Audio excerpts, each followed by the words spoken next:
TNL নিউজৰ প্ৰত্যেকগৰাকী দৰ্শকক এই মুহূৰ্তত দিব লৈছো এটি গুৰুত্বপূৰ্ণ খবৰ। শিৱসাগৰ জিলাত হ'ব নতুন মেডিকেল কলেজ। শিৱসাগৰ ৰাইজে নিৰ্ণয় কৰিব সমষ্টিটোৱে কিমান উন্নয়ন বিচাৰে। অলপ ধৈৰ্য ধৰক, চৰকাৰে নিজৰ কাম কৰি আছে। নিযুক্তি আৰু অন্যান্য প্ৰসংগত কেতবোৰ গুৰুত্বপূৰ্ণ মন্তব্য আগবঢ়ায় মুখ্যমন্ত্ৰী হিমন্ত বিশ্ব শৰ্মাই। উল্লেখ্য যে আজি শিৱসাগৰৰ ছোৱালী মহাবিদ্যালয়ত উপস্থিত হৈছিল মুখ্যমন্ত্ৰী হিমন্ত বিশ্ব শৰ্মা।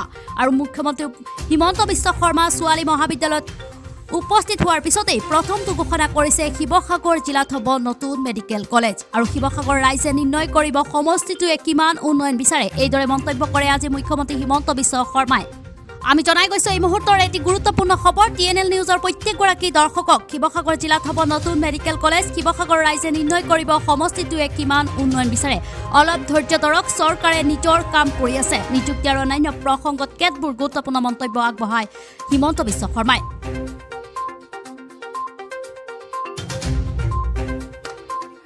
TNL নিউজৰ প্ৰত্যেকগৰাকী দৰ্শকক এই মুহূৰ্তত দিব লৈছো এটি গুৰুত্বপূৰ্ণ খবৰ। শিৱসাগৰ জিলাত হ'ব নতুন মেডিকেল কলেজ। শিৱসাগৰ ৰাইজে নিৰ্ণয় কৰিব সমষ্টিটোৱে কিমান উন্নয়ন বিচাৰে।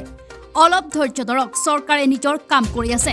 নিযুক্তি আৰু অন্যান্য প্ৰসংগত কেতবোৰ গুৰুত্বপূৰ্ণ মন্তব্য আগবঢ়ায় মুখ্যমন্ত্ৰী হিমন্ত বিশ্ব শৰ্মাই। উল্লেখ্য যে আজি শিৱসাগৰৰ ছোৱালী মহাবিদ্যালয়ত উপস্থিত হৈছিল মুখ্যমন্ত্ৰী হিমন্ত বিশ্ব শৰ্মা। আৰু মুখ্যমন্ত্ৰী হিমন্ত বিশ্ব শৰ্মা ছোৱালী মহাবিদ্যালয়ত উপস্থিত হোৱাৰ পিছতেই প্ৰথমটো ঘোষণা কৰিছে শিৱসাগৰ জিলাত হ'ব নতুন মেডিকেল কলেজ। আৰু শিৱসাগৰ ৰাইজে নিৰ্ণয় কৰিব সমষ্টিটোৱে কিমান উন্নয়ন বিচাৰে। এইদৰে মন্তব্য কৰে আজি মুখ্যমন্ত্ৰী হিমন্ত বিশ্ব শৰ্মাই। আমি জনাই গৈছো এই মুহূৰ্তৰ এটি গুৰুত্বপূৰ্ণ খবৰ। TNL নিউজৰ প্ৰত্যেকগৰাকী দৰ্শকক শিৱসাগৰ জিলাত হ'ব নতুন মেডিকেল কলেজ। শিৱসাগৰ ৰাইজে নিৰ্ণয় কৰিব সমষ্টিটোৱে কিমান উন্নয়ন বিচাৰে।